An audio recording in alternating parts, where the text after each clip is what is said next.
खुलुमबाय बेयो बड'लेण्ड इंखं टेलिभिजन दिनै 10 मार्च 2023 शुक्रबार खालि सानसेनि बरादखौ नोंथांमोननि खाथियाव लाबोदों आं सदानन्द दैमारिया।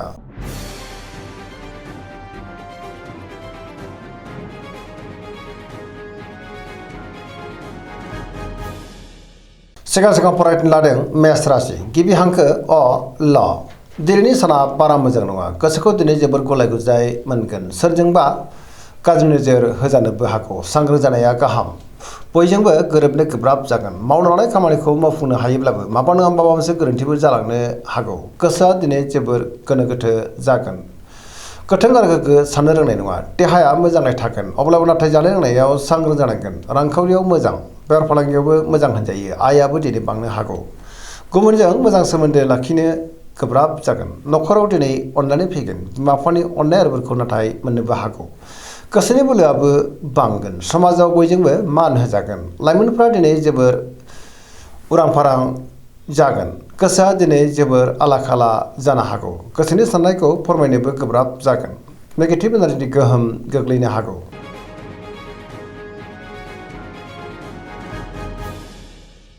वृष राशि गिबि हांखो इ उ ब। दिनैनि साना मोजां आरो गाज्रिनि गेजेरजों बाबेनलांगोन, गोसोखौ दिनै जोबोर गुलाय गुजाय मोनगोन, सोरजोंबा एना एनि जानोबो हागौ, गोसोनि साननाया गोरोबलायाबो जानो हागौ, गोबां बिथिङावनो खस्थ' मोननांनोबो हागौ, बहाबा दावबायनो एबा हान्थिनो खाबु मोनगोन, अब्लाबो नाथाय लामा सामायाव सांग्रां जानांगोन, मावनो लानाय खामानिखौ मावफुंनो हागोन, समाजाव मान मोनगोन, रांखावरियाव बारा मोजां नङा, नाङा फाङा खरसाया बांनोबो हागौ, बेफार फालांगियावबो बारा मोजां नङा होनजायो, गोबां मुंदांखा सुबुंजों दिनै लोगो मोनज्लायनोबो हागौ, न'खराव बिसि फिसायनि गेजेराव एना एनिबो फैनो हागौ, देहाया दिनै मोजाङै थागोन, अब्लाबो नाथाय जानाय लोंनायाव सांग्रां जानांगोन, मावनो लानाय खामानिखौ मावफुंनानै गोसोआ दिनै जोबोर गोजोननोबो हागौ, गोसोनि साननायफ्रा नाथाय अब्लाबो देबार नांगोन, नेगेटिभ एनार्जिनि गोहोमबो गोग्लैनो हागौ, सांग्रां जानाया गाहाम।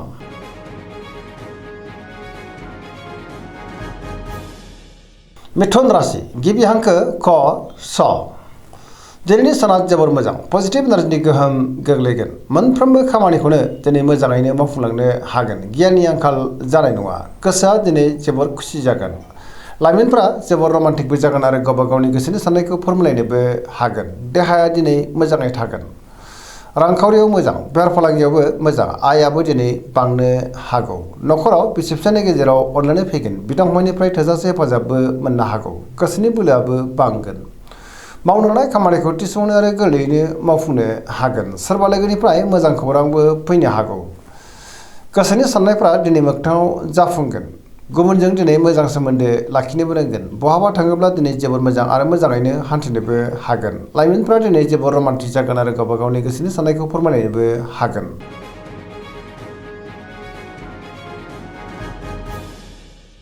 कर्कट राशि गिबि हांखो ड ह। दिनैनि साना जोबोर मोजां, गोबां मोजां खाबु फैनोबो हागौ, गोसोआ दिनै जोबोर खुसि जागोन, माबा मोनसे मोजां खौरां मोननोबो हागौ, सोरबा लोगोजों बाख्नाय जानोबो हागौ, गोसोनि साननायफ्रा दिनै मोगथाङाव जाफुंगोन, पजिटिभ साननो रोंगोन आरो गियाननि आंखाल जानाय नङा, मावनो लानाय खामानिखौ थि समावनो आरो गोरलैयैनो मावफुंनोबो हागोन, रांखावरियाव दिनै जोबोर मोजां होनजायो, गोबां धोन आरजिनोबो हागोन, बेफार फालांगियावबो दिनै जोबोर मोजां मुलाम्फा मोनगोन, न'खराव बिसि फिसायनि गेजेराव अनलायनाय फैगोन, समाजावबो दिनै लोगो लेवा बांगोन, देहाया मोजाङै थागोन, गुबुननिफ्राय थोजासे हेफाजाबबो मोननो हागौ, फरायसाफ्रा दिनै फरायनायाव गोसो दुंखांगोन आरो मोजां फिथाइ मोननोबो हागोन, बहाबा थाङोब्ला दिनै जोबोर मोजां आरो मोजाङैनो हान्थिनो हागोन आरो पजिटिभ एनार्जिनि गोहोम गोग्लैगोन।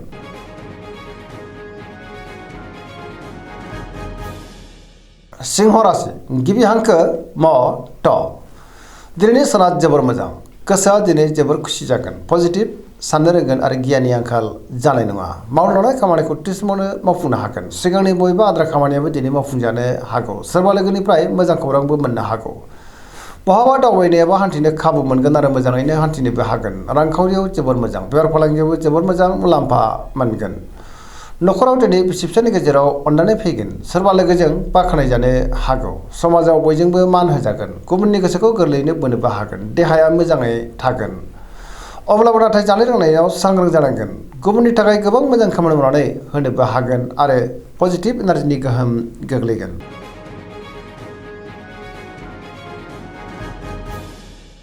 कन्या राशि गिबि हांखो प ट दिनैनि साना जोबोर मोजां।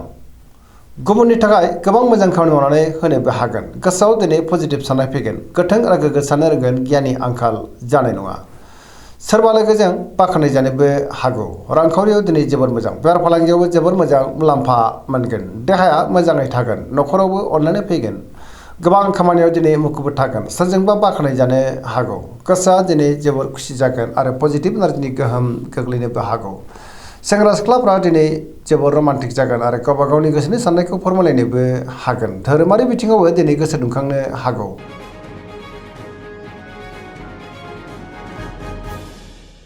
तुला राशि गिबि हांखो र ट दिनैनि साना जोबोर मोजां।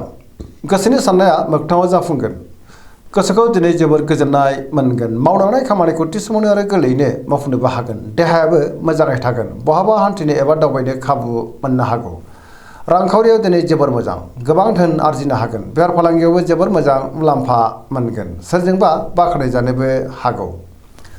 बहाबा थाङोब्ला दिनै जोबोर मोजां आरो मोजाङैनो हान्थिनोबो हागोन। समाजाव बयजोंबो मान होजागोन। सोरबा लोगोनिफ्राय मोजां खौरां फैनोबो हागौ। गोदान थांखि लानो रोंगोन आरो सिगांनि बबेबा आद्रा खामानिखौबो दिनै मावफुंनो हागोन। सेंग्रा सिख्लाफ्रा दिनै जोबोर रमान्टिक जागोन आरो गावबा गावनि गोसोनि साननायफोरखौ फोरमायलायनोबो हागोन। पजिटिभ एनार्जिनि गोहोम गोग्लैगोन।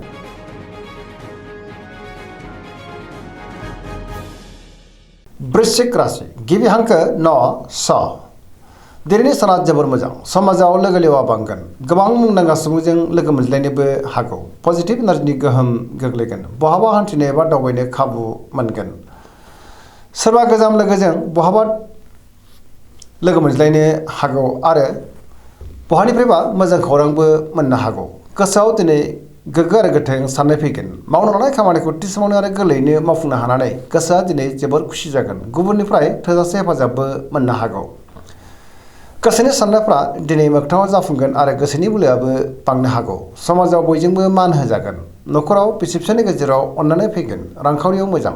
बेफार फालांगियावबो मोजां होनजायो। गोबां आय जानोबो हागौ। गुबुननिफ्राय थोजासे हेफाजाब मोननानै गोसोआ दिनै जोबोर गोजोनगोन। फरायसाफ्रा दिनै फरायनायाव गोसो दुंखांगोन आरो मोजां फिथाइ मोननोबो हागोन।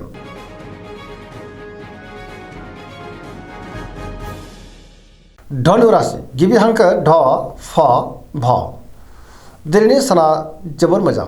गोसोखौ दिनै जोबोर गोजोननाय मोनगोन। सोरबा लोगोनिफ्राय मोजां खौरां फैनोबो हागौ। मावनो लानाय खामानिखौ थि समावनो आरो गोरलैयैनो मावफुंनोबो हागोन। गोसोनि साननायफ्रा मोगथाङाव जाफुंनोबो हागौ। रांखावरियाव जोबोर मोजां। बेफार फालांगियावबो दिनै जोबोर मोजां मुलाम्फा मोननो हागोन। गोबां मुंदांखा सुबुंजों दिनै लोगो मोनज्लायनोबो हागौ। समाजाव मान मोनगोन। गुबुननि थाखाय गोबां मोजां खामानि मावनानै होनोबो हागोन। गोसोनि साननायफ्रा दिनै मोगथाङाव जाफुंनो हागौ। बहाबा दावबायनो एबा हान्थिनो खाबु मोनगोन आरो मोजाङैनो हान्थिनोबो हागोन। देहाया मोजाङै थागोन। अब्लाबो नाथाय जानाय लोंनायाव सांग्रां जानांगोन। न'खराव बिसि फिसायनि गेजेराव अननानै फैगोन। बिदा फंबायनिफ्राय थोजासे हेफाजाब मोननो हागौ। सोरबा लोगोनिफ्राय मोजां खौरां मोननोबो हागौ। सेंग्रा सिख्लाफ्रा दिनै जोबोर रमान्टिक जागोन आरो गावबा गावनि गोसोनि साननायफोरखौ फोरमायलायनोबो हागोन।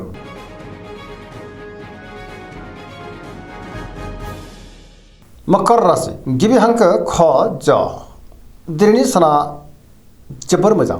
गोसोखौ दिनै जोबोर गोजोननाय मोनगोन। गुबुननि थाखाय गोबां मोजां खामानि मावनानै होनोबो हागोन। रांखावरियाव दिनै जोबोर मोजां।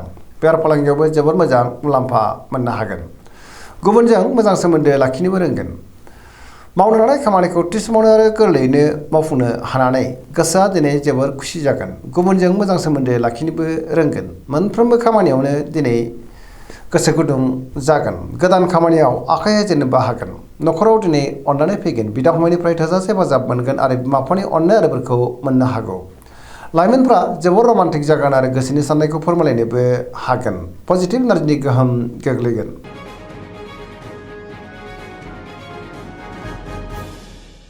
कुम्भ राशि गिबि हांखो ग स दिनैनि साना जोबोर मोजां। गोसोखौ दिनै जोबोर गोजोननाय मोनगोन। मावनो लानाय खामानिखौ थि समावनो आरो गोरलैयैनो मावफुंनोबो हागोन। बहानिफ्रायबा मोजां खौरां मोननोबो हागौ।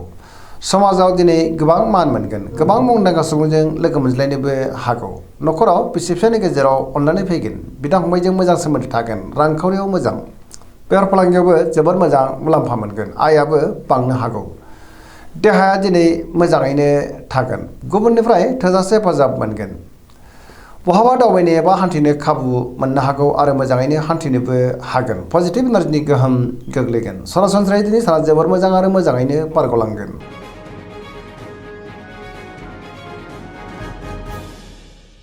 मीन राशि गिबि हांखो ड स दिनैनि साना जोबोर मोजां गुबुननि थाखाय गोबां मोजां खामानि मावनानै होनोबो हागोन सोरबा लोगोनिफ्राय मोजां खौरां मोननोबो हागौ मावनो लानाय खामानिखौ थि समावनो आरो गोरलैयैनो मावफुंनो हागोन पजिटिभ साननो रोंगोन गोसोनि साननायफ्रा दिनै मोगथाङाव जाफुंनो हागौ गोसोनि बोलोआबो बांनो हागौ नखराव अननानै फैगोन बिदा फंबायजों मोजां सोमोन्दो थागोन देहाया मोजाङैनो थागोन रांखावरियाव मोजां बेफार फालांगियाव मोजां होनजायो नखराव बिमा बिफानि अननाय आरोफोरखौबो मोननो हागौ सोरजोंबा बाख्नाय जानोबो हागौ लाइमोनफोरा दिनै जोबोर रमान्टिक जागोन आरो गावबा गावनि गोसोनि साननायफोरखौ फोरमायलायनोबो हागोन फरायसाफ्रा दिनै फरायनायाव गोसो दुंखांगोन आरो मोजां फिथाइ मोनगोन पजिटिभ एनार्जिनि गोहोम गोग्लैगोन दिनैनि राशि फरायनाया एसेनोसै जोबनायाव बेखौनो खावलायो जाहाथे नोंथांमोना सानफ्रोमबो जोंनि बे बड'लेण्ड इंखं टेलिभिजनखौ नायबाय थायो आरो साबस्क्राइब खालामो लोगोसे लाइक खालामो आरो शेयार खालामो एसेनोसै गोजोन्थों